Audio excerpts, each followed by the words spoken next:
Sa kapahamakan na mangyayari sa kabilang buhay.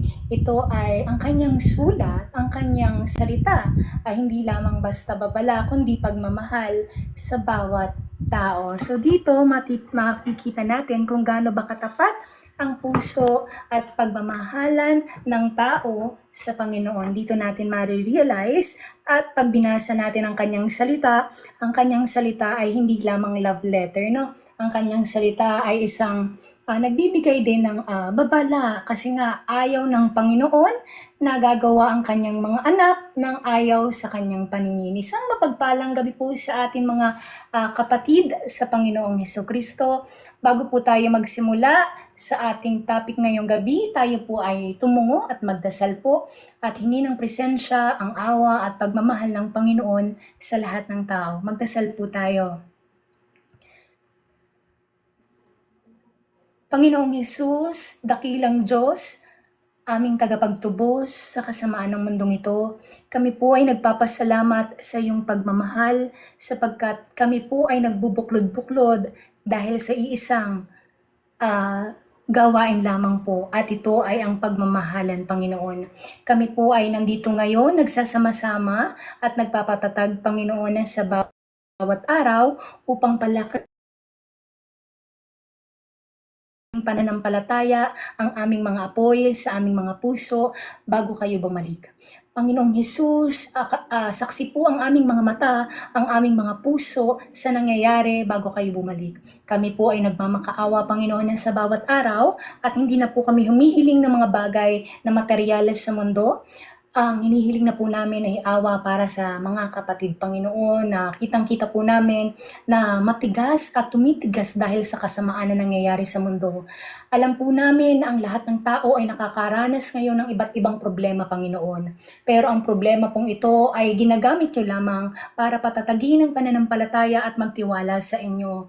Ang problema, Panginoon, ay ginagamit nyo lamang para manampalataya at magtiwala na lagi kayong kontrol sa lahat ng bagay. Kasi ang pananampalataya ang magpapatunay na ang taong yan ay nagtitiwala ng buong puso sa iyong kabutihan, Panginoon.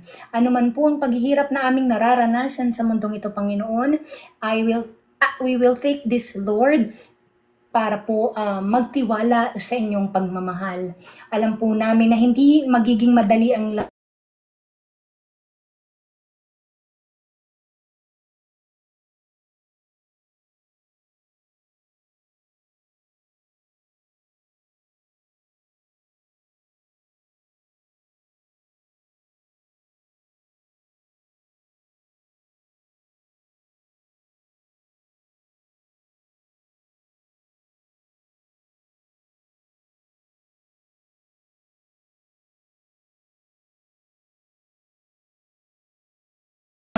iisipin namin. Ito ay pagkakatiwala namin, Panginoon, sapagkat ang aming dila, Panginoon, ay may kapangyarihan. Kasi itong si Satan ay ayaw na pinupuri ka pagdating sa lahat ng problema. Kaya kung ano man po ang nararanasan ng mga tao ngayon, Panginoon, nawa po ay pag sila ay nakarating sa inyong salita, Panginoon, na aming laging ginagawa, Panginoon, nawa po ay mahipo nyo ang puso nila at mabago nyo po, Panginoon, na nawa ay maitanggi nila at malaman nila ang inyong kalooban, Panginoong Hesus. Kami po ay nandito hindi para sa aming mga sarili, kundi nandito kami para iluklok ang inyong pangalan, aming dakilang Panginoon. Kami po ay pinagbuklod nyo para sa iisang gawain at pagmamahalan po ito, Panginoon. Maraming salamat po at nawa po ay maging successful ang araw na ito, Panginoon. Gabayan nyo mga kapatid sa bawat araw. Alam kong ang bawat isa, Panginoon, ay nakakaranas ng malaki o maliit na problema, pero ang gusto nyo ay magtiwala sa inyo. Sabi nyo nga po sa inyong salita, hayaan mong ang problema, ang problema sa kanya kinabukasan at hindi ikaw. Amen. Kasi kung ginagawan mo ng paraan ang mga ibon na makakain, Panginoon, ano pa kami na mas mahalaga sa maraming ibon na ito, Panginoon. Kaya kami po ay magtitiwala sa inyong pagmamahal, sa inyong kalooban, Panginoon. Nawa po ay bigyan nyo ng lakas sa mga kapatid sa pananampalataya at magtiwala ng buong puso sa inyong kalooban at lumago ang kanilang peace at pagmamahalan sa kanilang puso. Hanggang dito na lang po muna ang aking pagdarasal, Panginoon. Gabayan niyo po ang araw na ito, ang pag-share namin ng inyong salita para sa ikababago ng puso ng mga taong maririnig ang inyong salita, Panginoon. Maraming salamat po. Ang lahat ng ito ay iluluklok, ipagpapasalamat, itataas sa iyong pangalang kabanal-banalan, mapagmahal at maawaing Diyos, aming Panginoong Heso Kristo. Ang lahat ng pagpapala, kabutihan at ang lahat ng mabuti, Panginoon, ay laging para sa inyo. In the name of the Father, the Son, and the Holy Spirit, one living God. Maraming salamat, Panginoong Heso Kristo. Amen po. So, isang mapagpalang gabi po sa ating lahat, mga kapatid. Nandito po muli tayo sa isang araw na tayo ay pinagsama-sama ng ating Panginoon para dakilain ang kanyang pangalan at sundin ang kanyang kalooban. Ano po? So, siguro po ako po muna ang mag-start ng live, mag-start ng Devo ko, mga kapatid, no? So, pasensya na po kayo. Dapat kasi may live tayo. Pero dahil medyo, alam mo yun, medyo nakaano ako, kaya sabi ko sa mga kapatid is, mag-devo na lang tayo, mga kapatid, para ang lahat ay makapag-share din ng kanila kahit maliit lang, no? So, mag-start po ako, mga kapatid, sa Lucas, no? So, maglulukas po ulit ako. Wait lang po, ilagay ko lang po siguro itong aking microphone po para mas malinaw at hindi maingay yung electric fan. Wait lang po.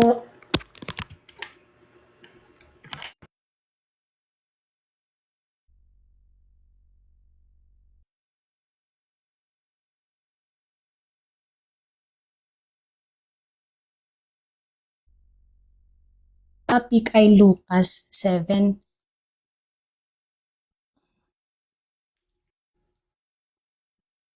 Okay, wait lang po ha. Lucas 7 po. So, Luke chapter 7 verse, alam kong nabasa niyo siguro to, mga kapatid. Ito ay parable ng Panginoon about sa, sino po yung nakakaalam dun sa alabaster jar, yung pabango po, no? So, ito po yung aking topic ngayon, mga kapatid. About po ito dun sa babaeng nagbigay ng alabaster jar. Sinabi po dito, Luke chapter 7 verse 36 to 49 po, okay? So, tayo po ay magsimula na, mga kapatid ko. So, sinabi dito, inanyayahan si Jesus ng isang Pariseo na kumain sa bahay niya. Pumunta naman si Jesus at kumain doon. Verse 37 po, sa bayang iyon, may isang babaeng kilala sa pagiging makasalanan. Mga kapatid, iintindihin niyo palagi yung pinakapunto nung tinatalata ng Panginoon. Tingnan niyo ha.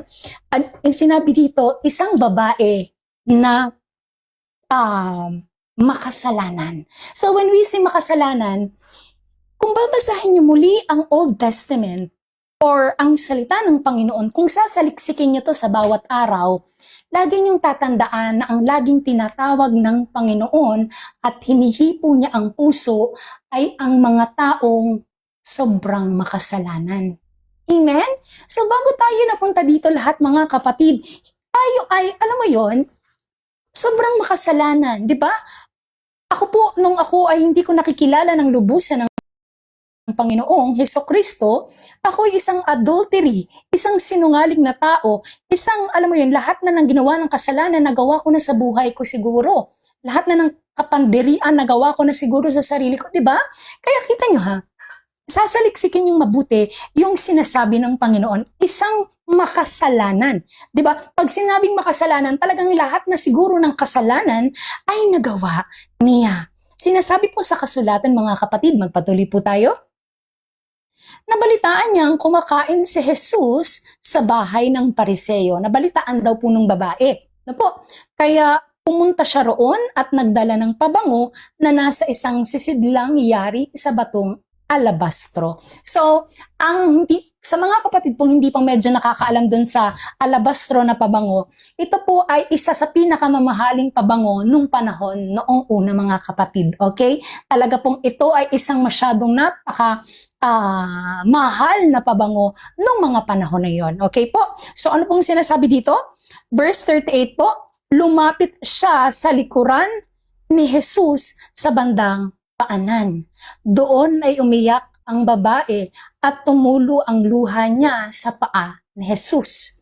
Pagkatapos pinunasan niya ito ng kanyang buhok, hinalikan at binuhusan ng pabango. Kita niyo mga kapatid yung pananampalataya ng isang makasalanang babae na ang mga religyoso o mga pariseyong tao noon ay kinamumuhian ng Panginoong Hesus, pero ang isang babaeng naniniwala na ang Panginoong Hesus ang siyang Son of God or the Redeemer, the Messiah that time. Kita niyo yung pananampalataya niya, no? Hindi po siya nag-doubt. Hindi siya nagkameron ng negativity sa kanyang puso para lumuhod, umiyak, at tumulo ang luha sa paanan ng ating Panginoong Jesus. At dito, hinalikan at binuhusan niya ng pabango. So yung daladala niya pong alabastro o alabaster jar ay ibinuhos po ng babaeng makasalanan sa paanan ng ating dakilang Panginoong Heso Kristo. Verse 39 po, Luke chapter 7, verse 39 mga kapatid. Nang makita iyon ng pariseyong nag-aanyaya kay Jesus, iniisip niya kung talagang propeta ang taong ito, alam sana niyang masama ang babaeng ito na humihipo sa kanya. Ito hanggang ngayon mga kapatid, masakit ang nangyayari sa atin. Kasi even in these days na ang pagsasabi mo ng salita ay hindi inaalam ng mga, kumbaga parang hinuhusgahan kaagad ng mga tao base sa kung ano lang yung narinig nila. Kagaya ng nangyayari sa ating Panginoong Hesus, no? Kita nyo ha, sinasabi ng pariseyo na nag-anyaya, yung nag-anyaya daw po sa Panginoong Hesus na kumain, ay sinabihan na kung propeta talaga daw po ang Panginoong Hesus, at alam niyang masama ang babaeng ito na humihipo sa kanya, di ba? Sinasabi na kung propeta talaga si Jesus, alam niyang masama itong makasalanan tong babaeng to. Alam niya na yung ginagawa niya ay mali. Ngayon, verse 40 po, magpatuloy tayo. Pero alam ni Jesus ang nasa isip niya, no? So dito talaga pong alam mga kapatid, alam po ng Panginoong Hesus kung ano na ang iniisip nitong pariseyo o religious teacher or yung mga pari noong sinauna, noong 2,000 years bago bumaba yung Panginoon sa mundong ito. So parang nauulit lamang po even in our these days na po sa pagbabalik ng ating Panginoong Hesus. Talagang pupuna at pupunahin ka talaga ng mga pariseyo. So sinabi dito, magpatuloy po tayo. Sinabi ni Jesus,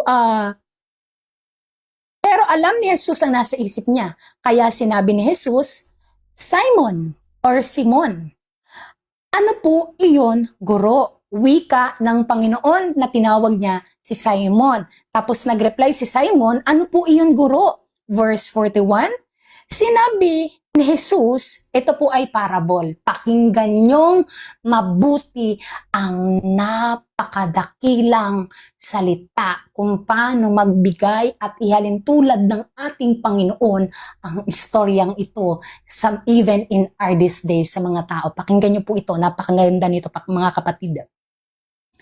Sinabi ni Jesus, may isang lalaking inutangan ng 2 tao. Ang isa'y umutang sa kanya ng 500 at ang isa namay 50 o 50. Verse 42 po, nang kapwa sila ay hindi makabayad, pareho silang pinatawad. Ngayon, sa palagay mo, sino sa dalawa ang lalong magmamahal sa nagpautang? Kayo mga kapatid, gusto kong malaman yung sagot sa inyo. Sino po ang mas lalong magmamahal sa dalawa? Doon sa pinautang, yung 500 na nagpinautang or itong 50 lamang? Sino po ang mas magmamahal sa dalawang ito na nagpinautang mga kapatid? Kayo po yung sumagot. Yung pinautang na malaki. Amen. So, basahin po natin mga kapatid na no. Sinasabi dito, sumagot si Simon. Verse 43 po. Sa palagay ko po, ang may mas malaking utang.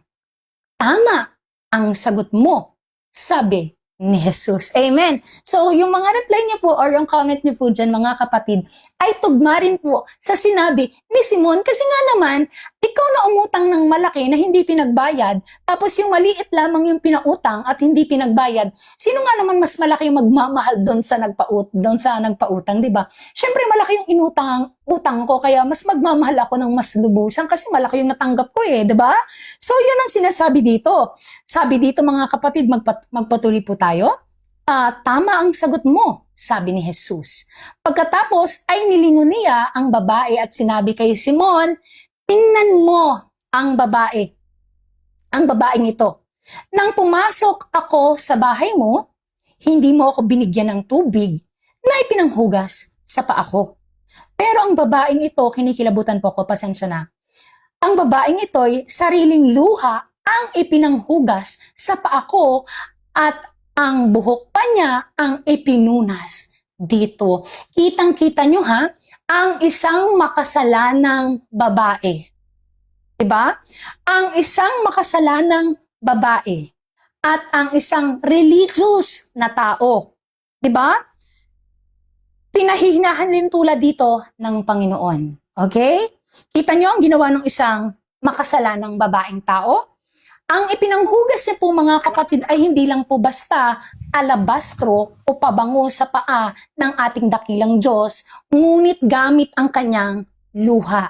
At ang pinangpunas sa basa niyang paa ay ang mismong kanyang buhok. Kita niyo po? Pagpatuloy tayo. Ang sinabi po dito, verse 45, Luke chapter 7, verse 45 po, hindi mo ko hinalikan bilang pagtanggap, pero siya'y walang tigil sa paghalik sa mga paa ko mula nung dumating ako. Verse 46, hindi mo pinahiran ng langis ang ulo ko, pero pinahiran niya ng mamahaling pabango ang paa ko. Amen po. So dito, mga kapatid, sinasabi sa atin ng Panginoon, yung religious na tao, na nangutya dito sa makasalanang babae, ay hindi na nga pinunasan ang paa ng ating Panginoon, hindi na nga nilagyan ng pabango ang kanyang paa, hinalikan bilang pagtanggap na siya ay tagapagligtas mo, pero nangutya ka pa. So sinasabi po dito, verse 47, kaya sinasabi ko sa inyo na malaki ang pagmamahal na ipinakita niya sa akin, ay nagpapatunay na pinatawad na ang marami niyang kasalanan. Pero ang taong kakaunti lang ang kasalanan, pinatawad ay kaunti rin ang ipinapakitang pagmamahal. So dito marirealize natin sa parable na ito, kita nyo, yung taong maraming kasalanan, at isa na ako sa imahe na yon, na maraming nagawa sa buhay ko, na ngayon ay pinapasok ko yung ating dakilang Panginoon sa aking tahanan. Pinunasan ng kanyang paa, the way na kung paano siya nag-suffer sa mundo. Isang katawan, ang katawan niya, kung paano ko pinupunasan at nilalagyan ng oil ang kanyang ulo at pangdanggap sa kanyang pagpasok sa Panginoon sa aking tahanan para siya'y tanggapin bilang isang makasalanang tao. Mababanggit po sa Revelation chapter 3, di ba nabanggit doon? I am knocking at the door. Kung sino ang magbubukas ng kanyang pintuan, ako ay papasok, ako ay kakain sa kanya at siya ay kakain sa akin. Ako ay iinom sa kanya at iinom siya sa akin. Ako ay binihisan niya dahil ako ay pinatuloy niya. Ito ay pintuan ng ating mga puso, mga kapatid. Tingnan nyo ang isang taong hindi masyadong makasalanan ay ikukumpara natin sa isang taong makasalanan. Nakita nyo, inihahalin tulad yung makasalanan na babae sa 500 kasi mas marami siyang utang kesa sa 50 pesos o kakaunting utang ay inihahalin tulad naman sa Pariseo. Dito ay masasabi, magpatuloy po tayo, verse 48, pagkatapos sinabi ni Jesus, sa babae, pinatawad na ang kasalanan mo. Ang mga kasama niya sa pagkain ay nagtanong sa kanilang sarili, sino kaya ito na pati kasalanan ay pinapatawad? Verse 50. Sinabi ni Jesus sa babae, iniligtas ka ng iyong pananampalataya. Umuwi kang mapayapa at wag nang magkasala pa ng marami. So dito pinapatunayan lang ng Panginoong Jesus na pagdating sa pagpapatawad, kaya ang mga taong bulag sa salita niya ay hindi siya kilala kasi mas kilala ng mga taong mas makasalanan ang Panginoong Jesus. Gaya ko, gaya nyo, gaya nating mga kapatid, na kung bakit kilala natin ang Diyos, kung bakit pinatuloy natin ang Panginoon sa ating mga puso, kung bakit pinapasok natin siya, kung bakit yung katawan niya ay nararamdaman natin sa katawan natin sapagkat binihisa natin siya. Pinainom natin siya, pinatuloy natin siya, pinakain natin ng Panginoon. At dito sinasabi sa atin ng Panginoon, dahil sa iyong pananampalataya, kapatid, anak ng Panginoon, yung kasalanan ay pinapatawad ng Diyos. Why? Dahil mas alam mo yung pagmamahal. Mas alam mo yung kabuluhang pagpapasalamat. Mas alam mo kung ano yung kahulugan ng salitang pagsunod at pagtanggap sa Panginoon. So dito marirealize natin kung bakit napakaraming tao ang sumusunod sa kanilang mga dila pero hindi sa puso sa salita ng Panginoon. Sapagkat sila ay kakaunti ang kasalanan, di ba? At tayo ay maraming kasalanan na mas pinatawad ng ating Panginoon sapagkat alam ng ating dakilang Diyos na tayong maraming nagawang mali. Isa ka mang mamamatay tao, isa ka mang, alam mo yon, adultery, ikaw man ang pinakamakasalanang tao. Dito natin marirealize mga kapatid, talagang, alam mo yon, mas tinutusok o mas malapit ang puso ng Panginoon sa mga taong makasalanan. Bakit po? Sapagkat ang mga taong ito ay kaya nakagawa ng maraming kasalanan kasi sila ay naghahanap ng pagmamahal. Ang mga taong ito ay kaya nakagawa ng maraming pagkadapa. Sa hindi, alam mo yon, hindi sila masamang tao. Ang nagpapasama sa kanila ay yung mga ginagawa nila dahil nga sa kasamaan ng mundong ito. So dito marirealize natin mga kapatid na mas pinatatawad ng ating Panginoon yung mga taong sobrang nagkasala. Mas pinatatawad ng ating Diyos yung mga taong, alam mo yon, talagang maraming nagawang mali. No? So yung mga Pariseo o religious na tao, hindi talaga nila makikilala ng lubusan ang Panginoon sapagkat ang tingin nga nila sa kanilang mga sarili ay isang righteous na tao. Pero tayo ay isang makasalanan at laging nagpapakumbaba sa Panginoon na inihahalin tulad niya sa isang babae na makasalanang tao na dumapa, iniyakan, hinalikan, pinunasan ang paa ng ating Panginoon. Dawin ngayon kung paano siya mag-suffer sa mundong to, ay ngayon, ito ngayon ang bitbit natin sa ating mga katawan. Ang katawan ng ating Panginoon ay ating nararamdaman ng ngayon sa bawat araw. Kasi pinapasok, pinainom at binihisa natin ng Panginoon the way kung paano ginawa ng babaeng makasalanan ang ginawa niya sa ating dakilang Panginoong Heso Kristo. So dito ay marirealize natin na talagang lumapit ang Panginoon talaga o dumating talaga kung mapapansin niyo sa Bible, kung magbabasa kayo ng Bible. Ang lagi pong tinatawag ng Panginoon o kanyang ginagamit ay mga taong sobrang nagkasala sa kanya. At dito na pinarealize sa akin ng Diyos na kaya niya ginagamit ang mga taong to kasi ang mga taong to ay naghahanap ng ano po? Pagmamahal. Maraming salamat po mga kapatid. Sa susunod po na yung magde-devo ngayon. So, later po magdevo ulit ako. After na pagwala na pong magde-devo, may ide-devo po ulit ako. So sa gusto pong mag-start, imik na lang po. Ano? Ma'am Talia, salamat po. Ma'am Jane, Ma'am Arlene, mga kapatid, salamat po.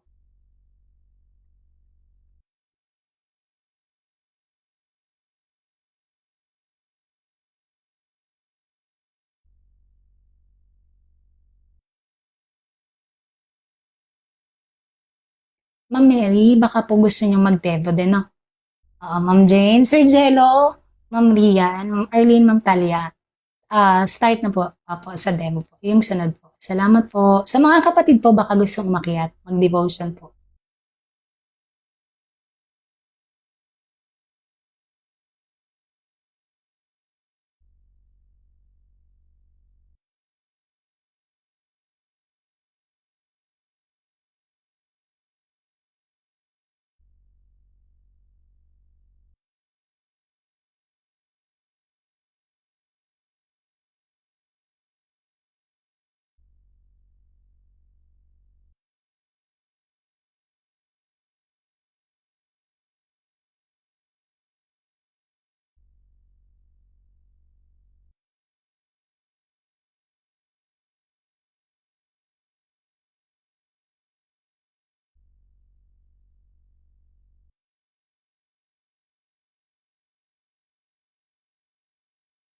Baka po wala pa ulit mag-ano?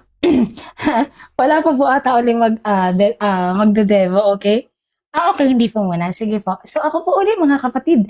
Magpatuloy tayo sa susunod na talata. Verse 8 tayo, no? Okay po. So Lucas chapter 8, verse 1 to 3, okay? Ang babaeng tumutulong kay Jesus, okay? So, wala lang pong nainik. Siguro nagkakahiyaan po ang mga kapatid. Sa mga kapatid, magpatuloy po tayo. So, sinasabi po dito, magpatuloy po tayo sa ating devotion, okay? So, dapat po kasi ay live ko to, kaso hindi nga po ako naka-live kasi nga po medyo may mga, alam mo yon. Siguro kaanahan ko lang din po. Okay, so siguro magpatuloy na tayo mga kapatid. Luke chapter 8 verse 1 to 3 po, okay? Sinasabi po dito, mga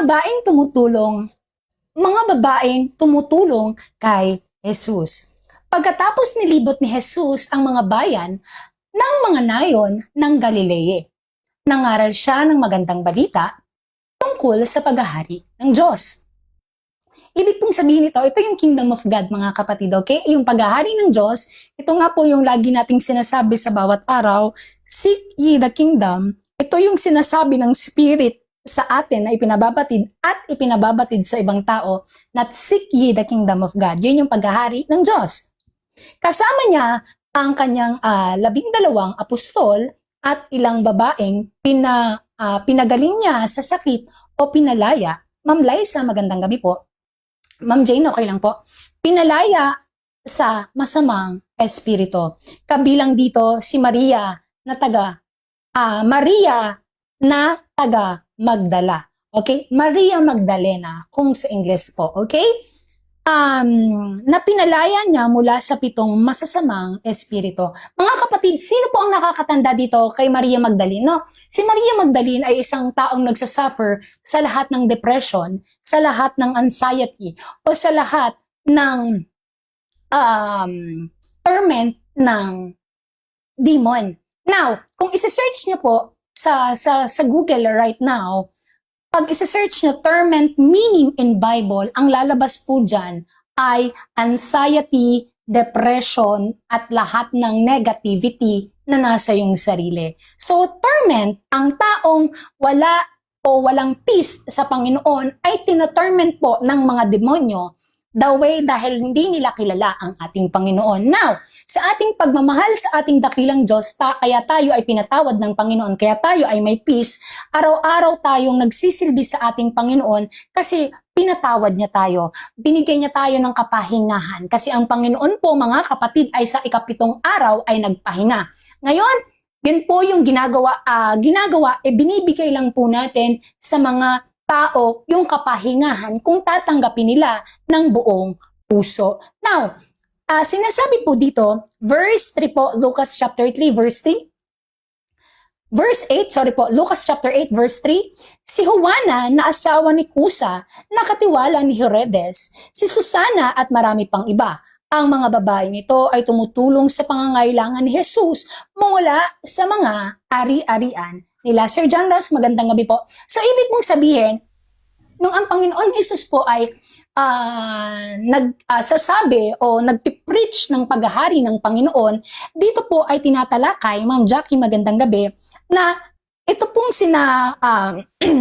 Juana, Susana, at si Cusa po na katiwala ni Herodes ay tumutulong po sa bawat pangangailangan ng ating Panginoong Hesus at 12 apostol nung kapanahunan. So dito po talagang sinasabi sa atin na ang Panginoon ay laging kontrol sa lahat ng bagay kasi ang mga bagay na yan ay siyang ginagawa ng ating dakilang Diyos. Talagang ang pagtutulong sa bawat isa, ang pagtutulungan ay talagang kaakibat ng pananampalataya at pagmamahalan ng bawat mga kapatid. No, so dito magpatuloy po tayo mga kapatid, ang talinhaga tungkol sa manghahasik. So ito mga kapatid ay about sa story, okay? Ito about po ito sa mga parable. Itong tinatalakay dito, the purpose of the parable. The parable of the sower pala. Ay natapik na natin to siguro, no? Pero siguro natapik na pala natin tong parable. So magpatuloy tayo dito na lang sa verse 9. Hindi na lang doon sa verse 4 to 8 kasi natapik na natin to eh. So sabihin na lang natin yung purpose ng parable o kung bakit may layunin ang mga parable na iyan. Ano? So ang layunin ng mga talinghaga. So magpatuloy po tayo. Ano pong sabi dito? Verse 9 po mga kapatid. Tinanong si Jesus ng mga tagasunod niya kung ano ang kahulugan ng talinhaga o mga parable sa kwento na iyon. Sa kwento niya na bawat inilalabas niya sa dila. Ngayon mga kapatid, nung nakilala ko yung Panginoon, i-share ko lang po ito, na-realize ko na kung bakit ang Panginoon ay gumagamit talaga ng mga ganitong salita noon, nung ako ay babago-bago pa lang sa Diyos. Kasi pag sinasabi mo na nga sa tao, hindi talaga sila naniniwala, di ba? So kaya ang Panginoon ay nung bumaba, ang lahat ng reply niya o ang sagot niya sa mga tao ay mga storya. At yung mga taong nakakapakinig nun ay hindi maintindihan yung storya na sinasabi. Bakit po? Sapagkat sinasabi mo na ngang repent, pag hindi ka nagbago, mamamatay ka spiritually, ayaw talaga nilang maniwala. So doon pa lang talagang hindi sila nakakarinig, no? So talagang ayaw nilang sumunod. So dito talagang kung bakit ang Panginoong Hesus ay siya po ay nagbibigay ng mga ganitong talata o ganitong mga parable o talinghaga sapagkat naririnig nila pero hindi sila makarinig. So magpatuloy po tayo. Verse 9. Tinanong ni Jesus sa mga tagasunod niya kung ano ang kahulugan ng talinghaga na iyon. Sumagot si Jesus, ipinagkaloob sa inyo na malaman ang mga lihim tungkol sa paghahari ng Diyos, the kingdom of God. Ngunit sa iba'y ipinapahayag ito sa pamamagitan ng talinhaga. So sa ating mga kapatid na pinatuloy ang Panginoong Hesus, binuksan ang ating puso, binuksan ang ating tahanan para siya ay pakainin, di ba? Binuksan ang ating mga pinakain, binihisan, ito ay alam natin yung kahulugan ng kingdom of God, ang paghahari ng Diyos. Ito ay ang bawat salita niya ay nauunawaan natin. So ito ay pinagkaloob sa atin. Pero sa mga taong malayo ang puso, ito ay isang talinhaga sa kanila. Ito ay story na hindi nila maintindihan. Pagtatawanan ka lamang ng mga yan. Upang tumingin man sila ay hindi makakita at makinig man sila ay hindi makaunawa. So yun na nga po, the way na sinasabi mo na God is light and to Him there is no darkness at sasabihin mo na you need to live, di ba? Babasahin mo yung salita ng Panginoon that you need to live in the light of the eyes of the living God. Nakatingin pa sa'yo, magsasalita pa sa'yo ng masama. So talagang ito ay para sa kanila, mga story to, yung salita ng Diyos. Para lamang po itong parable sa kanila na tatawanan at wala silang gagawin sa kanilang mga buhay. No? So sa ating mga kapatid na pinapasok ang kaharian ng Panginoon, ang kanyang sower, ang salita niya sa ating puso, nalaman natin ang kaharian ng Diyos, ito ay isang paghahari ng ating Panginoon na ibinalita niya sa atin. So dito, ito nga po yung sinasabi na sila ay may tenga pero hindi po sila makarinig at sila ay may mata pero hindi sila makakita. Amen po. So dito po magpatuloy tayo, Lucas chapter 8 verse 11 po. Sinasabi dito, ang kahulugan ng talinhaga ay tungkol sa manghahasik. So, natapik na rin po natin to, pero ulitin lang din natin. Isinalaysay ni Jesus kung ano ang kahulugan ng talinhaga na iyon. Sinasabi dito, ang binhi ay salita. So, ito na po yun, yung parable. The way na kung ano yung ginagawa natin, itong binhi ay salita. So, the way na kung ano yung ginagawa natin, binhi yon na nakalagay sa iyong puso at kung ito ay iyong palalaguin. Ang binhi ay salita ng Diyos. Ang tabi ng daan kung saan nahulog ang ilang binhi ay ang mga taong nakinig ng salita ng Diyos, ngunit dumating ang dyablo at kinuha yon sa mga puso nila upang hindi sila sumampalataya at maligtas. So kita po natin, maraming tao ang ganito ngayon na humahanap ng mga taong nagtuturo sa kanila para i-please ang kanilang mga laman. So dito, marirealize natin mga kapatid, ang mga taong nasa tabing daan daw po ay ang mga taong nahulog ang binhi.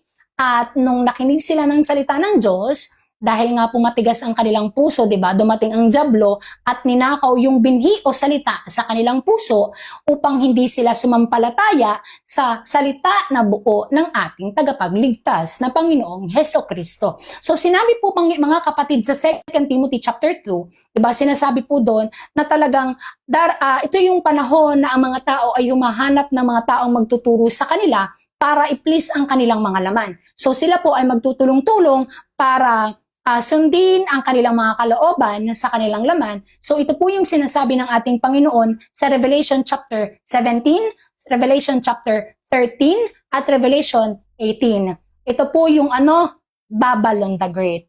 Pag sinabing Babylon the Great, ito ay rebellion sa Panginoon. One voice sila. Yes, sila ay iisang kagustuhan. Rebellion sa ating Panginoong Hesukristo. So the first beast, 'di ba, is the Gentiles without God, and the second beast is the preacher, the false teacher. And these people called the Antichrist. Na, sa mga kapatid, magpatuloy po tayo.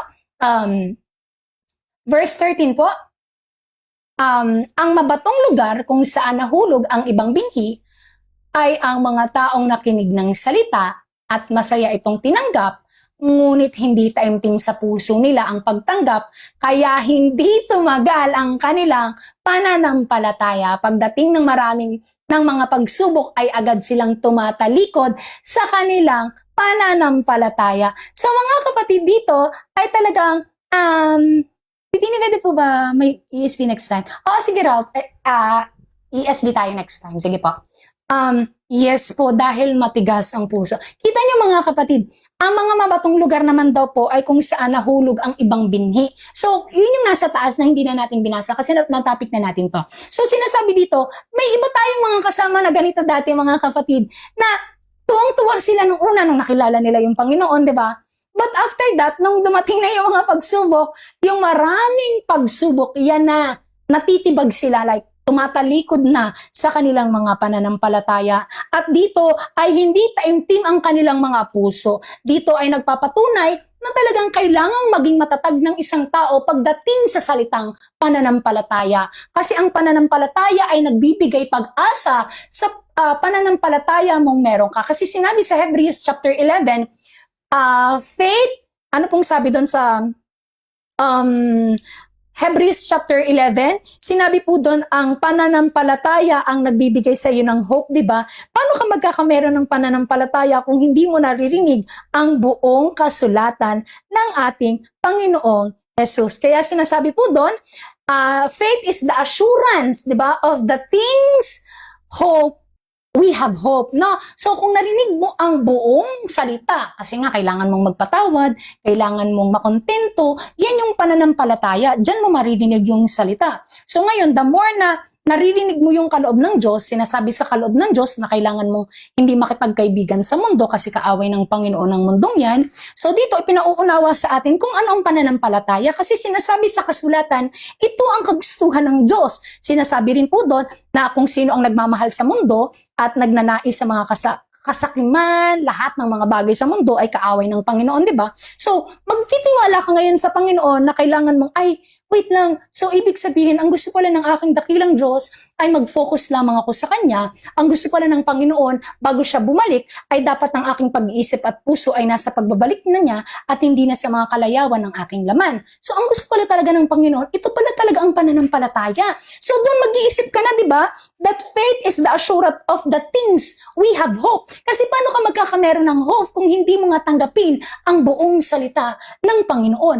Paano ka magkakameron ng hope kung isa kang bingi? Paano ka magkakameron ng hope kung isa kang bulag, di ba? Bakit ka bingi? Bakit ka bulag? Kasi ayaw mong tanggapin o papasukin ng Panginoon sa iyong puso. So dito sinasabi sa atin mga kapatid, yung mga taong tumanggap ng salita, pero dahil nakaranas ng mga problema, nakaranas ng maraming sinusubok na ng Panginoon, eto na yon, di ba? Dahil hindi taimtim ang kanilang puso sa pagtanggap ng salita ng Panginoon, hindi tumagal ang kanilang pananampalataya. Kaya pagdating ng pag-shake ng Panginoon sa problema sa buhay nila, hindi sila nagtagal. Tumalikod din po, no? So marami tayong ganitong kapatid dati, mga kapatid, nakasamahan. Pero ngayon, I am so blessed, I am so grateful, I am so happy.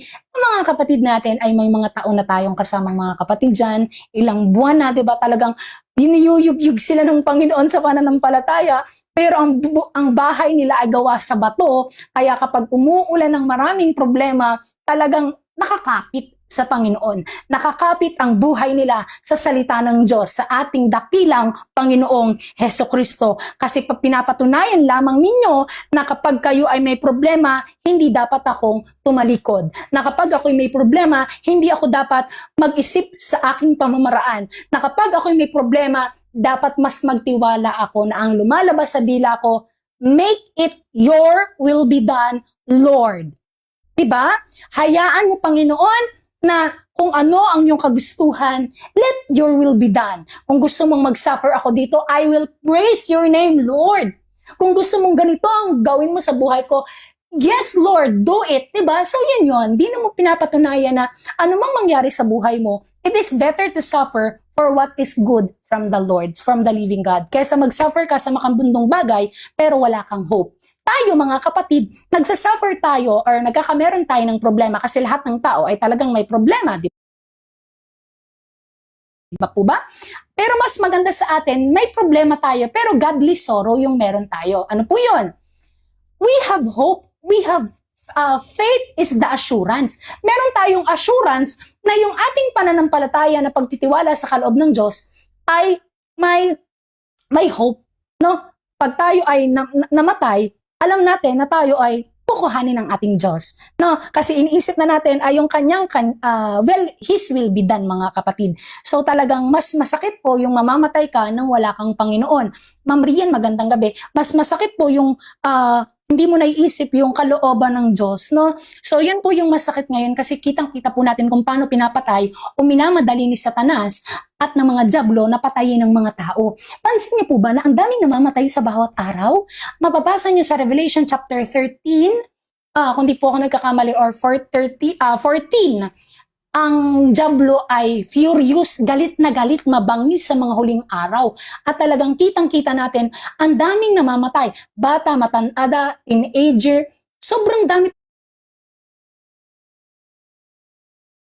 pong tao. Halos sa kada araw, mag-research po kayo sa kung ilang tao ang namamatay. 100,000 po a day. So nagmamadali ang dyablo para hindi nila malaman ang kaloob ng Diyos. So kung nagmamadali ang dyablo, mas lalong dapat tayo magmadali o Kristo. Kaya sa bawat araw, kung iisipin mo na ikaw ay nagsasuffer, kung iisipin mo marami kang problema sa pagsunod ng Diyos, isipin mo na ginagamit yan ng Panginoon para manatili kang magtiwala sa Kanya at hindi sa iyong puso o sa iyong mapanlinlang na kaisipan. Okay? So, kailangan nating magtiwala sa kaloob ng Diyos, mga kapatid. Kailangan nating, alam mo yun, do it from the Lord. Pero kung gagawin mo ito, mga kapatid, gawin mo ng pagmamahal.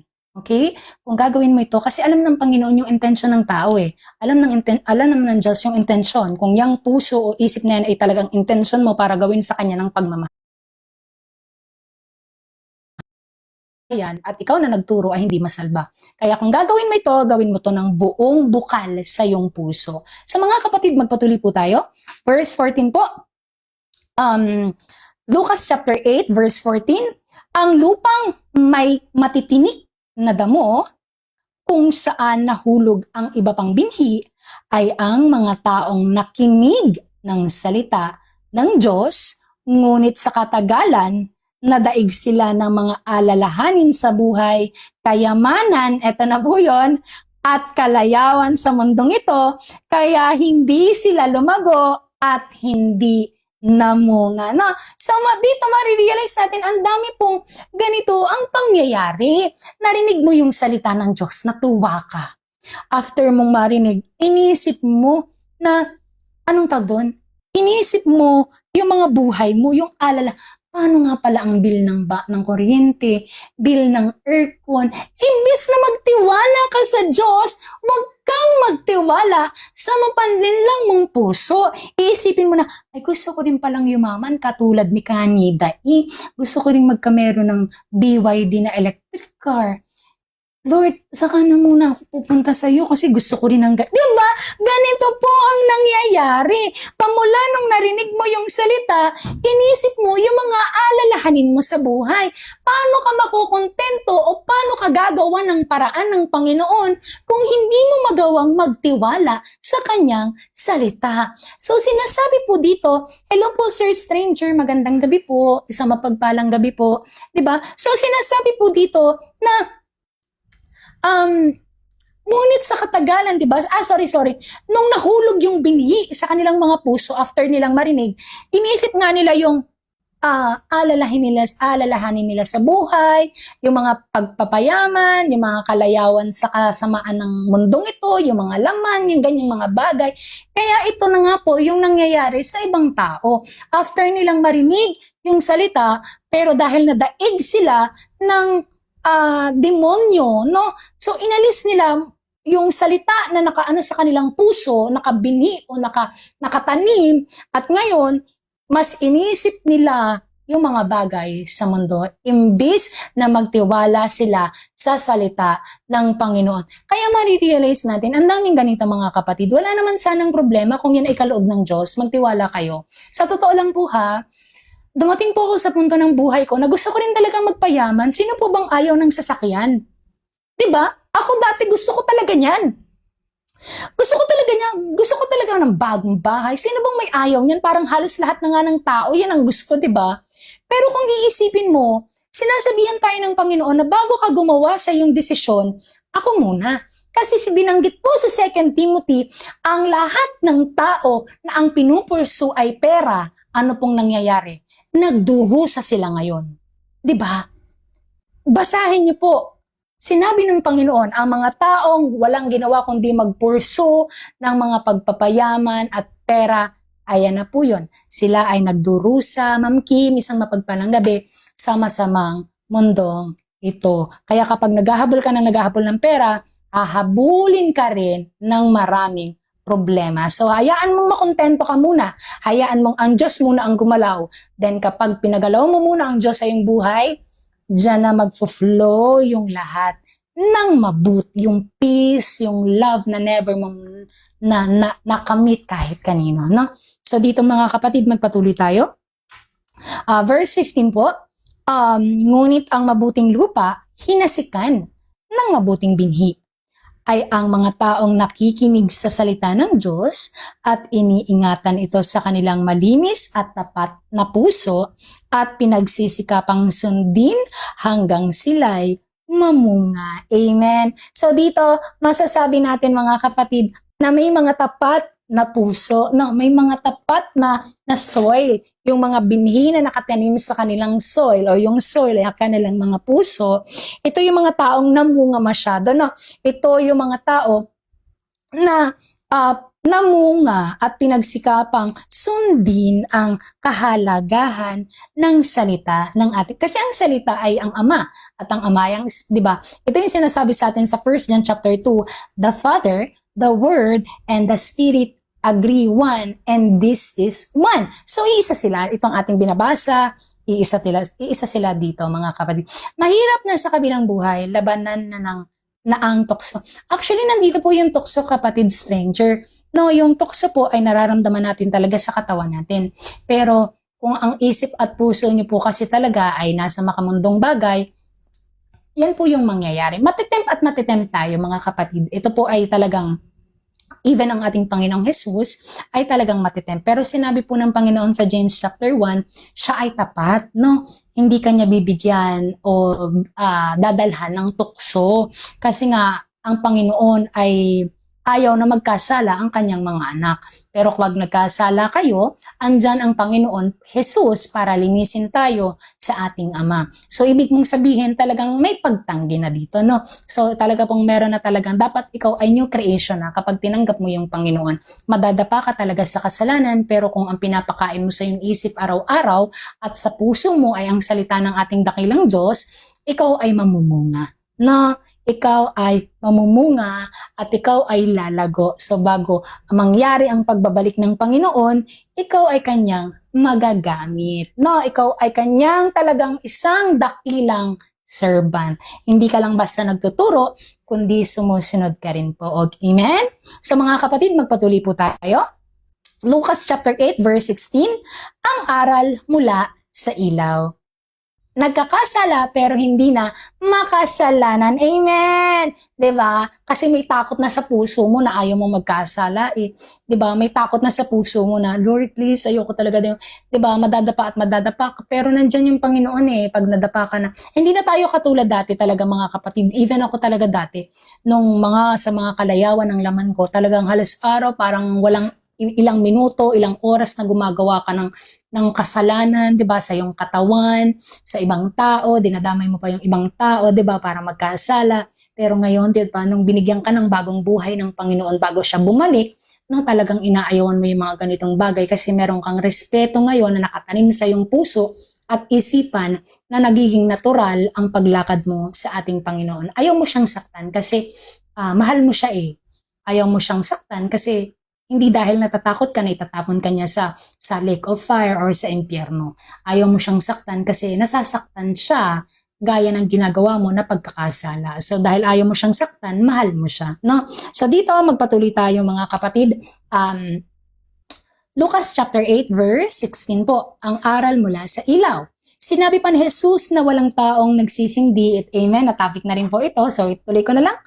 Ng ilaw at pagkatapos ay tatakpan ng palayok o ilalagay sa ilalim ng higaan, sa hilay pinilalagay ang ilaw sa patungan para magbigay liwanag sa lahat ng pumapasok sa bahay. So gaya po nito, 'di ba? Alam naman natin kapag brown out at walang kuryente, magsisindi tayo ng kandila or lampara. So saan po ba natin ilalagay ang lampara or kandila? Malamang po hindi natin to ilalagay sa mababang lugar or tatakpan natin para mawala ng ilaw. Ito po ay ilalagay natin sa mataas, sa tuktok para ang lahat ay nahahagip na. So dito inihahalin tulad din ng Panginoon tayo, mga kapatid, ang pagsasabi sa kanyang salita. Ganon din naman, walang natatagong hindi nahahayag at walang lihim na hindi malalaman at mabubunyag. Verse 18, kaya makinig kayong mabuti sa sinasabi ko. Dahil ang taong sumusunod sa naririnig niyang katotohanan ay bibigyan pa ng pangunawa, ngunit ang taong hindi sumusunod sa katotohanan kahit nang inaakala niyang nauunawaan niya ay kukunin pa sa kanya. Tingnan niyo ha, ang taong sumusunod, ang taong nakikinig na sumusunod, na narinig niya, siya ay may pangunawa, yung pangunawang niya yon, bibigyan pa siya ng marami ng Diyos. Pero ang tao na ayaw makaunawa, even yung akala niya na may nauunawaan siya, kukunin pa yun sa kanya ng Panginoon. Kaya kitang-kita natin ang resulta ng tao ngayon. Ang sinasabi po ko sa kasalatan, magpatuloy tayo. Lucas chapter 8 verse 19. Ang ina at ang mga kapatid ni Jesus. Ngayon, pinuntahan ni Jesus ng kanyang ina at mga kapatid, pero hindi sila makalapit sa kanya dahil sa dami ng mga tao. Kaya may nagsabi kay Jesus, nasa labas po ang inyong ina at mga kapatid at gusto kayong makita. Now, kung mababasa niyo ito mga kapatid, talagang no, ang Panginoong Hesus ay nagpipreach ng salita ng Diyos, dinudumog talaga siya ng tao kasi walang tao po ang kayang makapagsalita the way kung paano magsalita ang Panginoon 2,000 years ago. Okay? Kaya sinasabi dito na kung paano siya magsalita ay talagang kamangha-mangha kaya dinudumog siya ng tao. Kaya may lumapit sa kanyang tao at nagsabi na, 'di ba, Panginoon or Rabbi, ang inyong kapatid at ang ina ay nasa labas. Basahin natin ang kasunod. Verse 21. Sumagot si Jesus, ang mga nakikinig at sumusunod sa salita ng Diyos ang siya kong ina at mga kapatid. Malalim po ito. Ibig pong sabihin ito ay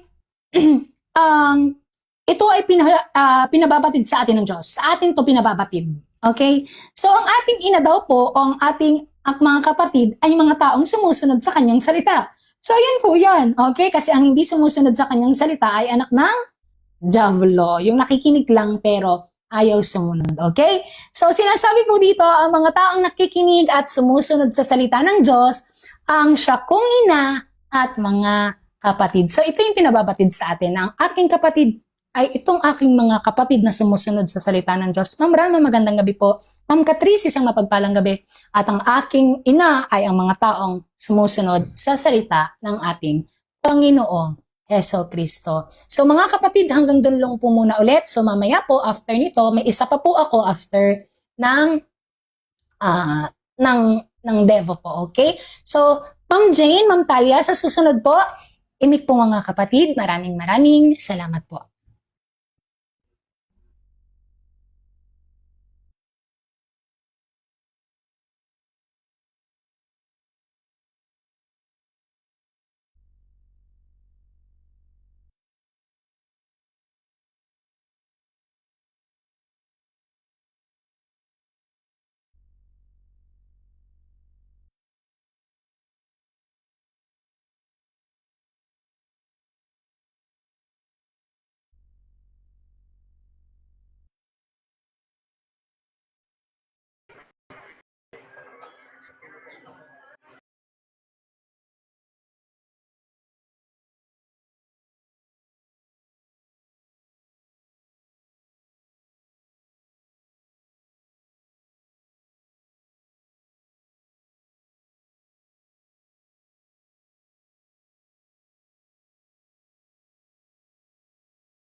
Hello po mga kapatid, may mag-share po ng Devo nila.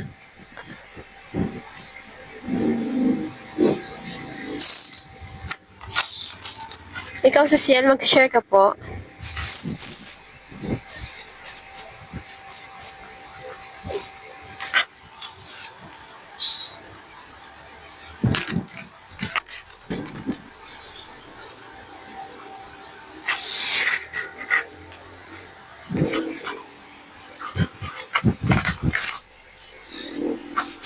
Sige, ako na lang po mag-share.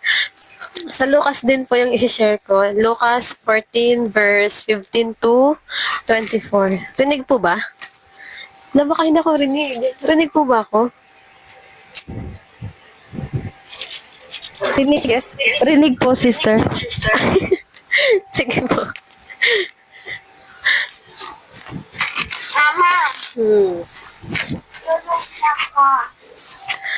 Lucas 14 verse 15 to 24. MBB tag po yung gagamitin ko. Ang talinghaga ng malaking handaan.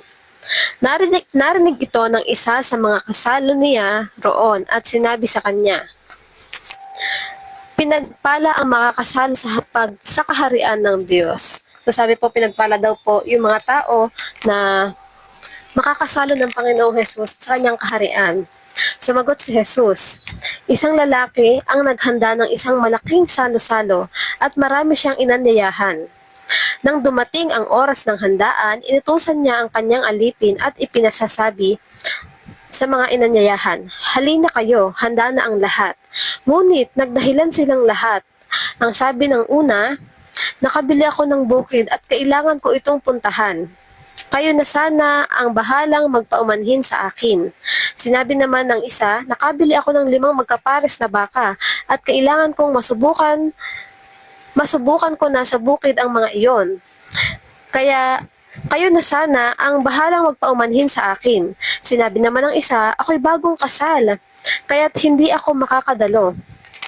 So ito po, mga yung mga taong inanyayahan ng Panginoon, lahat po sila may kanya-kanyang dahilan para tanggihan yung invitasyon ng Panginoon. So sa generation po natin, ganito rin po sila. Lahat po ng tao may pinagkakabalahan sa kanilang kasiyahan, sa kanilang pagmamahal sa sarili, sa kanilang mga karelasyon, sa kanilang pagpapayaman. So, iba-iba po yung mga dahilan ng tao, pero pare-parehas lang po nilang tinatanggihan yung invitation. Kaya nga po sinabi, di ba, na marami ang tinawag, ngunit kakaunti po ang mapipili, kasi nga po ang mga tao ay tinatanggihan po talaga yung alok ng Panginoon. Ito na nga po yung salvation, isinusubo na po sa kanila, pero ayaw po talaga nilang tanggapin. Sabi pa po dito sa verse 21, bumalik ang alipin at ibinalita ito sa kanyang Panginoon.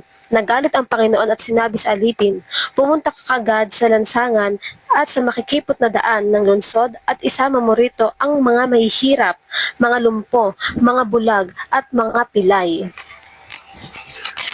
So dito po sinasabi yung may mga kapansanan na imbitahin. Pero kung uunawain po natin, yung mga tumanggi po, sila po yung mga nagmamahal sa sarili nila. Mas pinahahalagahan po nila yung kung ano yung meron dito sa mundo. Pero ito pong mga tatanggap na ito na nabanggit po, yung mga mahihirap, ito po yung mga tao na kayang i-deny yung sarili nila at sumunod sa Panginoon. Kasi po, kapag nalaman mo sa sarili mo na makasalanan ka, hahanapin mo talaga ang Panginoon kung sino yung makakapagligtas sa iyo, which is Jesus po, di po ba?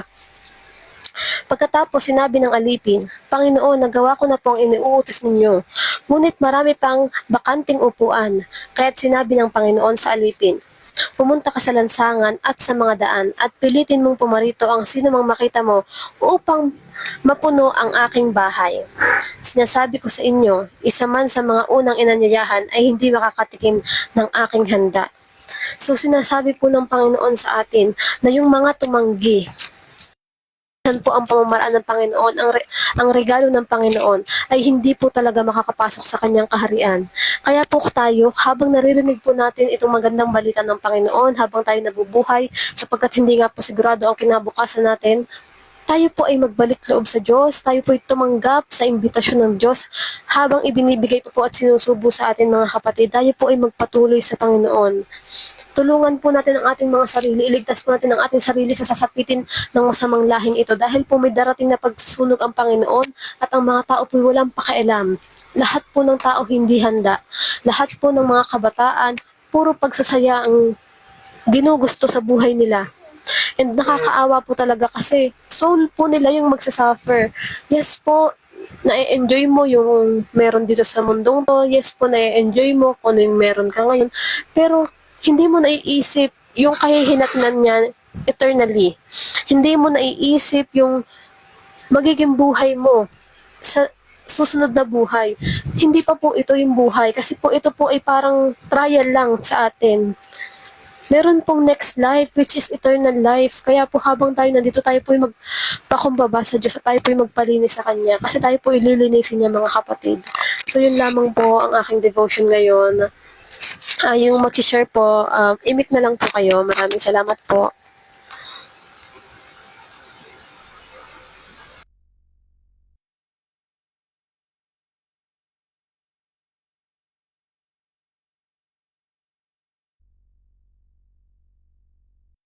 Amen po. No? So mga kapatid, doon pinababatid sa atin sa salita ng Panginoon sa parable yung ginagawa ng servant ng Panginoon na nung servant ang nagtatawag, ayaw pa rin ng mga tao na, alam mo yon, lumapit, na halika kayo. Anong sinasabi nila?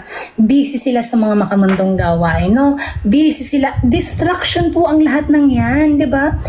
Distraction po ang lahat ng yan. Ang gusto ng Panginoon ay mag-focus ka sa Kanya, saka mo gawin after. I mean, hindi mo nagagawin yung mga bagay ng mga ganyang magawain. Ibabalik ka sa dati, hindi ha. Ang ibig kong pong sabihin ay, saka mo gawin yung mga bagay na yan kung makikilala mo talaga siya after mong makilala siya ng lubusan. Marirealize mo na, ay bawal pala yun. Ayaw pala yun ng Panginoon ko. Diba? Kaya nga sinasabi ng Panginoon, seek ye the kingdom of God first and all His righteousness. So dito marirealize natin talaga, hindi lang basta realization, kundi talagang sinasabi sa atin ng Panginoon na ang mundong yan ay magbibigay kapahamakan sa inyo. Kilalanin mo ko, anak. Kilalanin mo ko. Ang binibigay ko'y buhay. Huwag kang mag-focus sa mga nakikita mo. Kasi ako nakikita ko lahat. Diba? So dito sinasabihan tayo ng Panginoon na tawagin mo, ayaw nila, o lumapit ka, pumunta ka sa lansangan, 'di ba?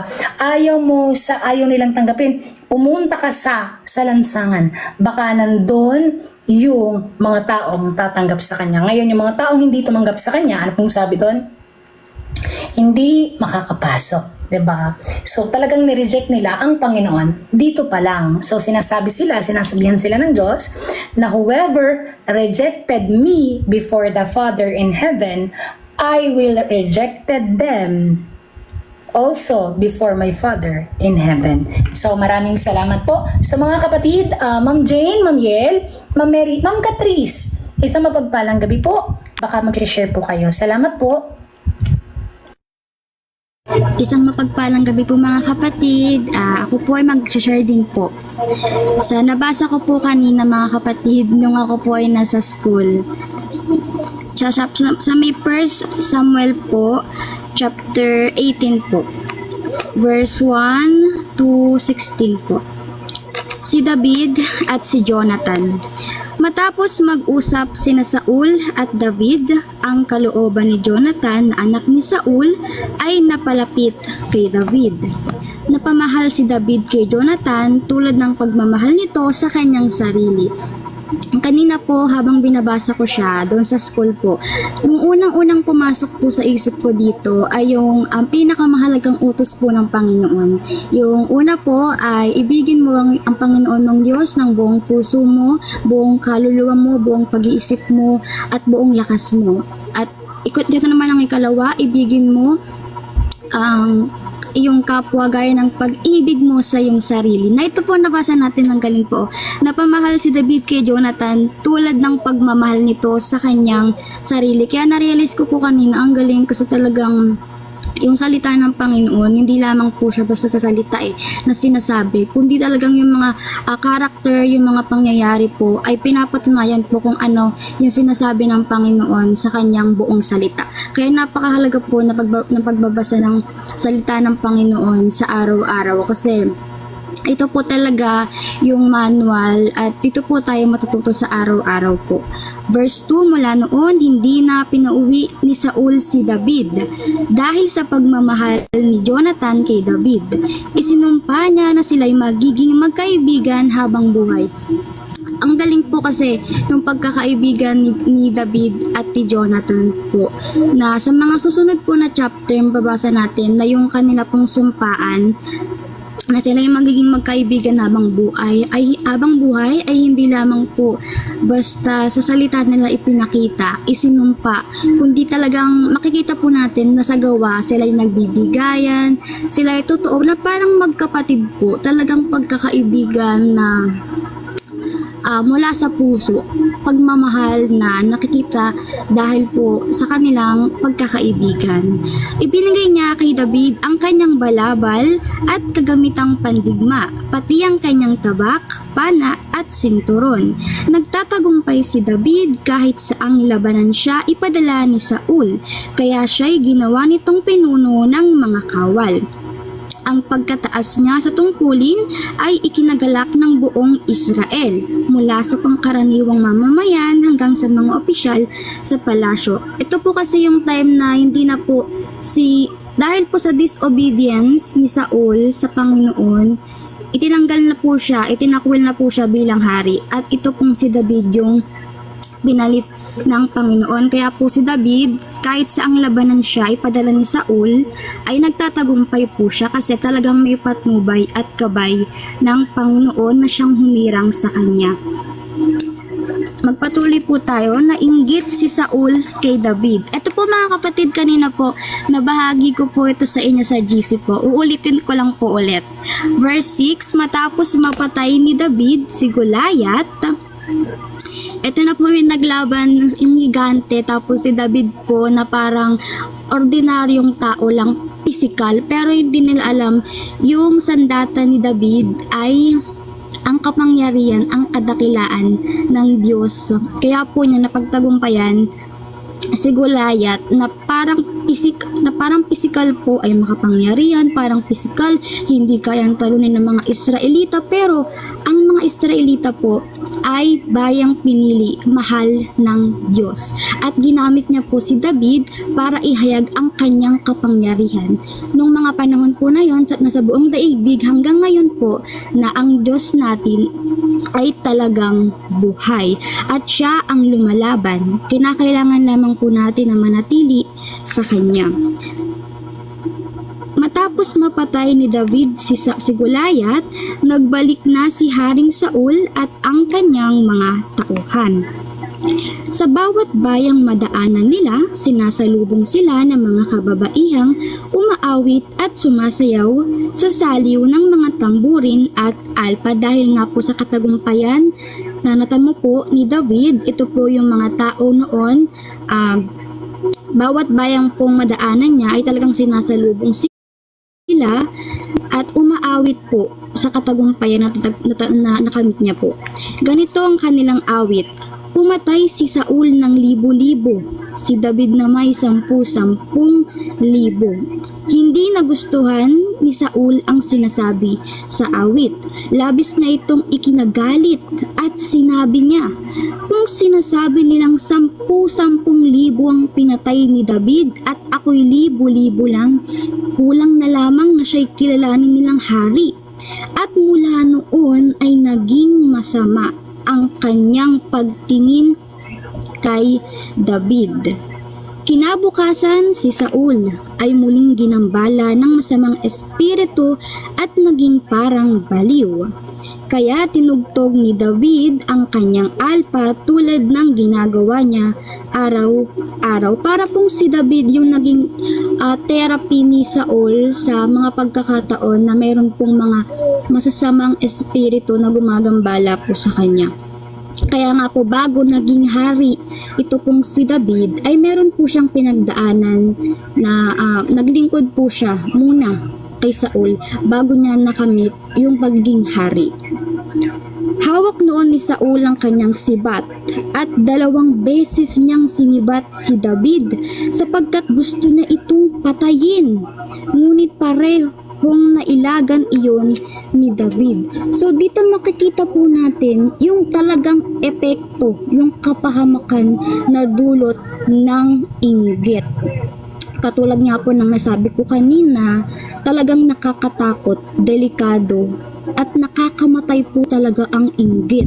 Kasi maaari na ikaw yung mamatay dahil sa inggit na iyon na nasa iyong puso, o ikaw ang makapatay dahil sa pagnanasa, dahil nga po sa inggit na iyon. Dito po na nakita natin kay Saul, dahil sa nangyari po sa kanina ni David, siya po ay nagkaroon ng inggit.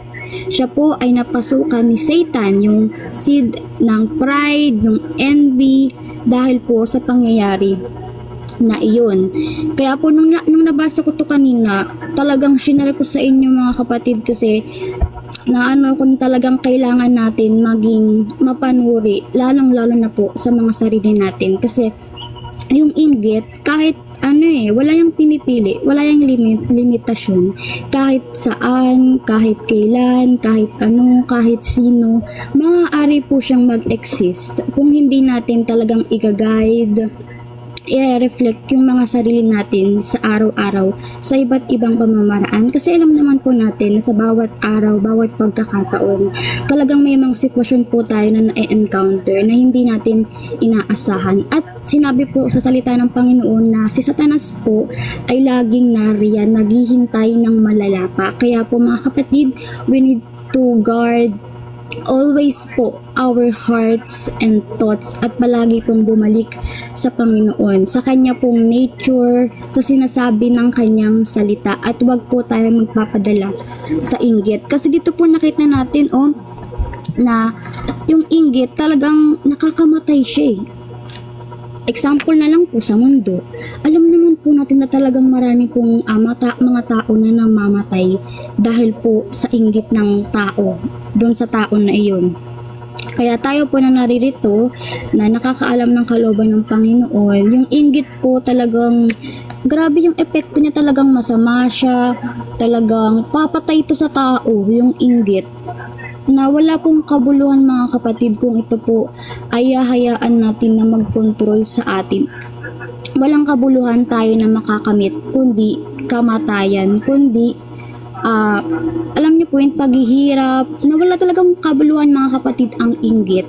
Kaya imbis na mainggit po tayo, alam niyo yung makigalak na lang tayo, maging masaya tayo sa tagumpay ng iba, ngumiti tayo, ipagpasalamat sa Panginoon. Para po hindi tayo tablan, alam niyo, hindi tayo mapasukan ng inggit na hindi po galing sa Panginoon, kundi kay Satanas. Verse 12, si Saul ay natakot kay David sapagkat si David na ang pinapatnubayan ni Yahweh at hindi na siya. Dahil nga po sa nag-disobedience si Saul, si David na po yung pumalit sa kanya dahil nakita ng Panginoon yung puso ni David na kaya niyang maging hari, na kaya niya kung ano po yung ipagagawa sa kanya ng Panginoon. Kaya, para mapalayo ito sa kanya, ginawa na itong pinuno ng 1,000 kawal. Pinangunahan ni David ang kanyang mga tauhan, at anuman ang kanyang gawin ay nagtatagumpay siya, sapagkat pinapatnubayan siya ni Yahweh. Amen po. So talagang ang isang tao na ang puso ay nasa Panginoon, na siya'y hawak ng Panginoon, kontrolado ng Panginoon ang kanyang puso at isipan ng kanyang buhay, talagang meron pong katagumpayan. Hindi lamang po physical na nakikita natin, pero alam niyo po, yung iba talaga yung yung buhay ng tao na guided ng Panginoon. Kasi talagang alam niyo yung Diyos na lumikha ng langit at lupa, hari ng mga hari, Panginoon ng mga Panginoon yung gumagabay sa iyo. Kaya nga po, kung ang Panginoon ay panig sa atin, sino ang makakalaban sa atin? Kaya mga kapatid, tayo po na nasa Panginoon, magpatuloy tayo sa Kanya, kasi sa Panginoon po talagang may tunay po na katagumpayan. Hindi man po nakikita sa ngayon sa pisikal, pero balang araw ang Panginoon po ang maghahayag nun, basta tayo po ay manatili sa Kanya, sa Kanyang salita, sa Kanyang presensya, sa Kanyang pagmamahal. Dahil dito, lalong natakot sa kanya si Saul. Sa kabilang dako, si David ay lalong napamahal sa buong Israel at Juda dahil sa kanyang matagumpay na pamumuno. Amen po. Dahil sa pinakita ng Panginoon sa pamamagitan po ni David, yung mga tao po ay talagang nakita yung bunga na sa buhay ni David kung papaano kumilos ang Panginoon. Basta tayo po ay hawak, talagang kontrol po ng Panginoon, hindi na po tayo bababayaan mga kapatid. Totoo po talaga yun. Kinakailangan talaga natin ng pananampalataya at magtitiwala sa Panginoon, kasi hindi po talaga natin alam kung papaano siya kumilos. Yung pagkilos na hindi natin inaasahan, yung tulong na hindi natin inaasahan, yung paggabay na hindi natin inaasahan, na ginagawa lahat ng Panginoon.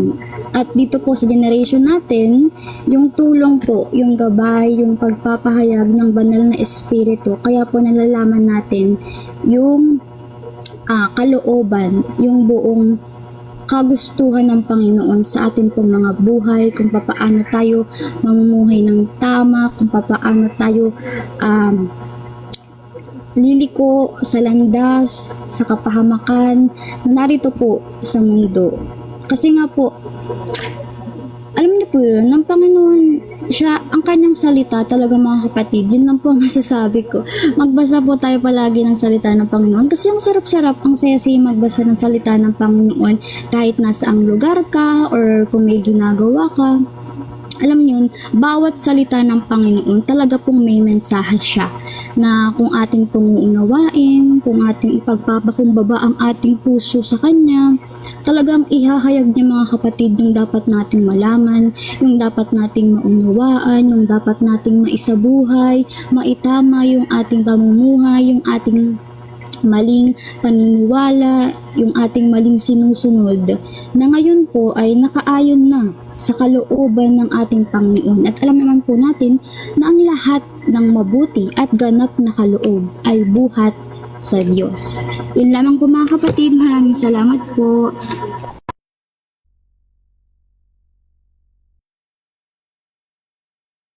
Amen po, no? So, yun yung gusto ng Panginoon na sa bawat isa, magkameron ng sariling pagkakakilanlan sa Panginoon. Nakilala mo pa talaga yung salita ng Diyos dahil hinanap mo siya, o kilala mo yung salita ng Diyos dahil nakikinig ka lang sa tao, no? Hindi mo binabasa mismo yung salita ng Panginoon. So nasa generation kasi tayo na nandun, kaya nga binubuwag natin. Tayo yung ginagamit na tapat ng Panginoon, binubuwag natin kung ano yung deception na ibinibigay ni Satan ngayon na sa isip at puso ng mga tao, na ang dapat lang nilang pagkatiwalaan ay ang Panginoon. Diba kaya nga ibinigay mga kapatid ang pangalan ng pinakahigit na pangalan, walang iba kundi sa pangalan ng ating Panginoong Hesus Kristo. Ngayon, after gamitin ng Panginoon yung taong yan, ano yung dapat mong gawin? Love your neighbor as what you love yourself.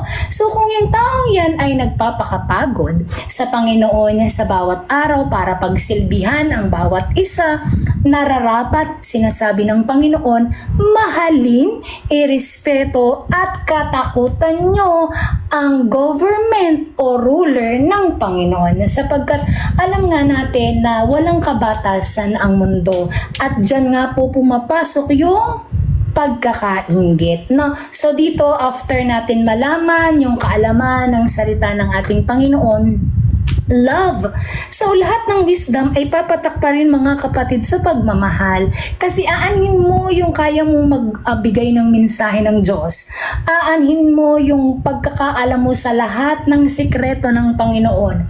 Aanhin mo ang lahat ng biyayang yan, di ba? O aanhin mo ang pananampalataya mo, even yung bundok na yan ay kaya mong pagalawin sa kabila.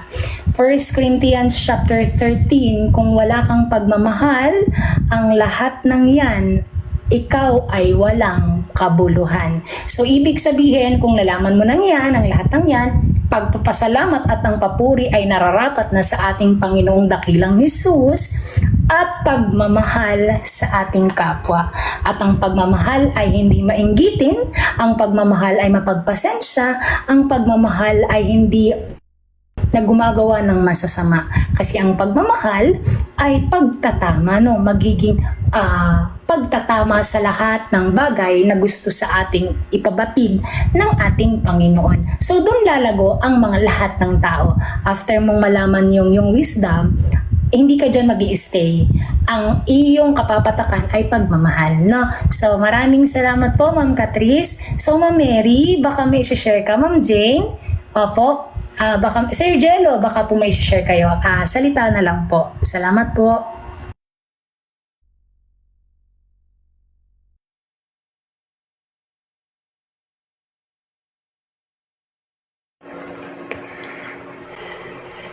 Blessed evening po. Baka wala pong mag-aano ako muna siguro mag-share po. Yung Amen. Yes po. Dito po sa Peter 3 verse 21 to 22. Amen. Ang tubig ay larawan ng bautismong nagliligtas sa inyo ngayon. Amen. Hindi nito nililinis ang dumi ng katawan. Ito'y pangako sa Diyos buhat sa isang malinis na budhi. Amen. Inililigtas kayo ng bautismo sa pamamagitan ng muling pagkabuhay ni Hesus Kristo. Amen. Itong tubig na po ito ay parang paglalarawan po nung nangyari nung panahon po ni Noe, nung simula nung nilunod, nung winipe out po lahat ng Panginoon yung mga tao dahil nga po sa pagnanasa ng mga katawan, pagnanasa ng mga bagay-bagay. 'Di ba yung 'di ba nabasa naman po natin last time sa Luke 17 yung nangyari nung panahon ni Noe po na sila'y nagsisipag-asawa. Yan, ginagawa lahat po nila yung kanilang naisin ng yan, puro karangyaan, kahalayan, ganun, parang yun na po yung sabi dito na yan, na since nung binaha ng Panginoon ang sanlibutang ito, ang palatandaan na nililinis at sa pamamagitan ng kanyang pagkamatay. Amen. Nilinis niya ang mga makasalanan sa pamamagitan ng kanyang dugo. Amen. Kaya po, para sa akin, hindi na natin kailangan magpabautismo pa sa anumang simbahan. Amen. Mas kailangan nating pagtuunan ay mismong salita ng Diyos, basahin at isabuhay ito, sundin. Amen. No? Simula nga po yun nung talagang inilalarawan dito yung ginawa ng Panginoon nung Old Testament. Talagang sabi nga po ng Panginoon sa John na bago palikhain yung sanlibutan, nandyan na yung Panginoon at kasama niya yung kanyang salita. At ang salita po ay siya mismo. Kaya kailangan po natin is mag-focus talaga sa salita niya. Hindi po sa mga tao, hindi sa kung anong nangyayari, yung 'di ba pagulo na rin ng pagulo tong mundo, and ayun, yung kailangan na lang po nating magbago, tumalikod talaga sa pagnanasa na yun, itakwil po natin yung ating mga ninanais, mga pagnanasang hindi po kaaya-aya sa Diyos. Talagang galit siya sa kasalanan. Pero mahal niya po yung mga makasalanan. Balik lang, repent, balik lang po sa Panginoon, magsisi, Talagang wag na magpatuloy sa kasalanan. Iba sabi niya nga po na humayo ka at wag ka nang muling magkasala. Amen. Kaya po, yun. Amen. Kaya po, yan lang po siguro yung may ibabahagi ko, mga kapatid. Pasensya na po. Salamat po. Baka may mag-share din po ng kanilang devotion. Amen. Amen po.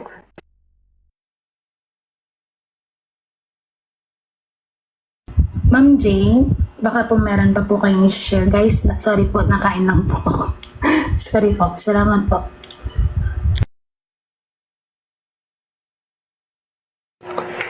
Amen. Ako nga din po, nabusog na din eh. Nabusog po ko kakainom ng juice. Baka may magbabahagi din. Nag-chat po pala si Sister Jane na nagulat lang ho ako. Hindi ako makareply kasi nawawala ho yung Siguro, Ma'am Talia, kung wala na sigurong mag-share po ngayon, siguro para makatulog na rin po yung mga kapatid, Ma'am Gel, pwede bang ikaw yung mag-closing prayer sa atin po ngayon? Salamat po. Sige po. Praise God po. Wala na po bang magbabahagi? Kung wala na po, pwede na po siguro tayong magdasal at magpasalamat sa maghapon na pinagkaloob po ng Panginoon sa bawat isa. Ay, Lord, kayo na po ang bahala, Ama. Maraming salamat sa magkakapon ito. Let's bow our heads lang po, mga kapatid, and feel the presence of our Lord Jesus Christ of Nazareth. Amen.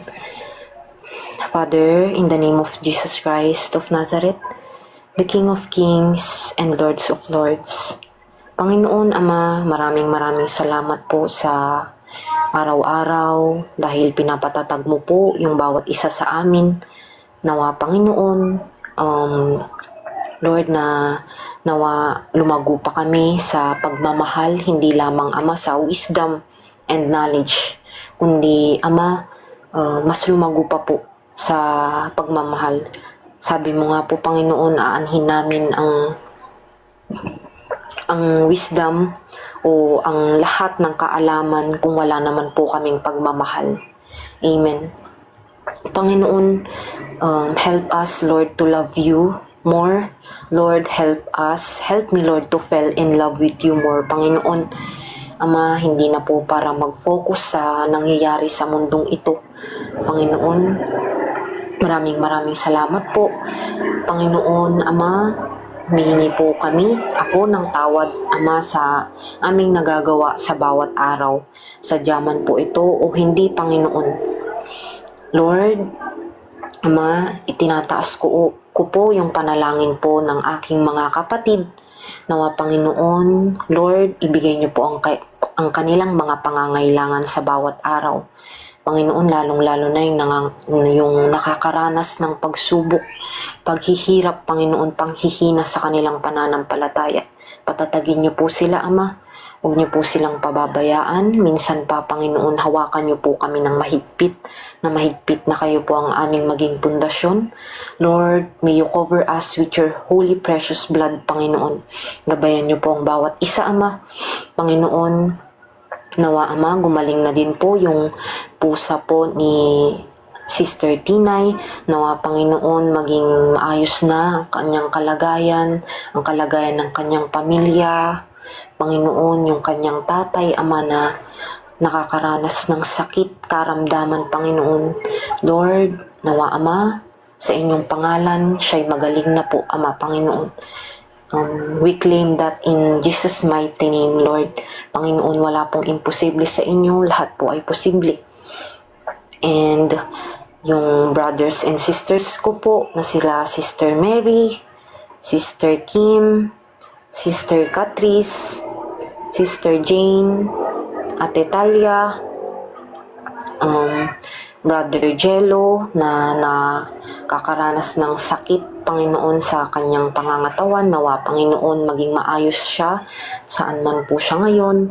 Nawa, pagkaingatan niyo po siya, bigyan ng lakas sa bawat araw, Panginoon, na aming mapagtagumpayan ang kasamaan ng mundong ito. Panginoon, sila Brother Charles, Brother Ralph, Brother Jayan, Panginoon, yung mga, Lord, kilala mo po yung mga elect mo, kilala mo, Ama, yung mga, Panginoon, yung mga nagmamahal sa'yo, at yung mga, Panginoon, mga pasaway pa rin, Lord, yung mga matitigas pa rin ang puso sa inyong salita, Panginoon. Nawa, Ama, hipuin niyo pa rin po ang kanilang mga puso, kaawaan ninyo, Panginoon, ang bawat tao. Ilalong-lalo na, Ama, yung nangangailangan po ng awa ninyo, yung mga hayop, Panginoon, yung mga bata, nawa, kahabagan niyo po ang bawat isa, Panginoon, sapagkat hindi po talaga nila alam ang kanilang ginagawa. Panginoon, yung mga hayop ngayon na wala pong makain, sugatan, Panginoon, Lord, nawa, bigyan niyo sila ng kanilang makakain sa bawat araw. Panginoon, ilihis niyo sila sa darating niyong galit. Panginoon, kung may hihilingin man po ako ngayon, nawa kayo ay makarating na, Ama. Nanawa ay kay amin ng makasama dahil nasabik na rin po kami, Ama, na kayo'y makapiling, makasama ng panghabang buhay. Panginoon, wala na po kaming ninanais kundi yun lamang, Ama. Lord, continue to search our hearts, minds, Lord, our motives, intentions, Panginoon. Lagi mong pagkalinisin ang aming mga, Lord, puso. Dahil ito'y mapanlin lang, Panginoon, lagi mong bantayan ang aming puso't isipan, Ama. Huwag niyo po kaming pababayaan ilayo sa gawa ng dyablo ng kaaway, Panginoon. Sa inyong pangalan, pinapalayas ko po sila, Ama, that they have no power in us. For there is no condemnation who are in Christ. Amen. Panginoon, I decree and declare that no weapon formed against us shall prosper. In Jesus' name, I rebuke and bind all the demonic entities, bad entities. I rebuke you in Jesus' name. Panginoon, Ama, I surrender everything. We surrender everything. We submit to you everything, Panginoon. Kayo na po ang bahala sa aking mga kapatid, aming mga mahal sa buhay, bawat tao, Panginoon, na nandito sa mundong ito. Maawa kayo sa bawat tao, Panginoon. Lord, na nawa, Panginoon, mahipon ninyo ang kanilang mga puso, magamit nyo na rin sa inyong kaharian. Panginoon, hinihingi po namin ang inyong awa sa bawat tao. Bawat, Panginoon, nangangailangan po talaga ng awa ninyo. Lord, di ko na po hahabaan ang panalangin ito. Panginoon, maraming salamat po sa bawat araw, sa pagiging matyaga, Panginoon, sa pagmamahal sa bawat isa sa amin. Nawa, Panginoon, makapagbahagi rin ang aking mga kapatid na, Panginoon, bigyan nyo sila ng lakas, Panginoon. Lord, na nawa gamitin nyo lamang ang aming mga bibig, Panginoon, sa pagpapalaganap ng inyong salita. Nawa, Panginoon, Lord, na ma-reach out yung mga tao, Ama, na gusto mong makapakinig ng inyong salita. Panginoon, pangalan nyo lamang po ang may tataas, kalooban nyo lamang ang masunod at hindi na po kami. Panginoon, maraming salamat po. Dito na lamang po muna siguro, Ama, ang aking panalangin. In the name of the Father, the Son, and the Holy Ghost, one true living God, for yours is the kingdom, glory, and all power. Amen. Amen po. Shalom po. Kapatid. Amen po mga kapatid. Mag-good night po. Maraming salamat po. Isa pong mapagpalang gabi po sa lahat. Magdasal po. Shalom po mga kapatid.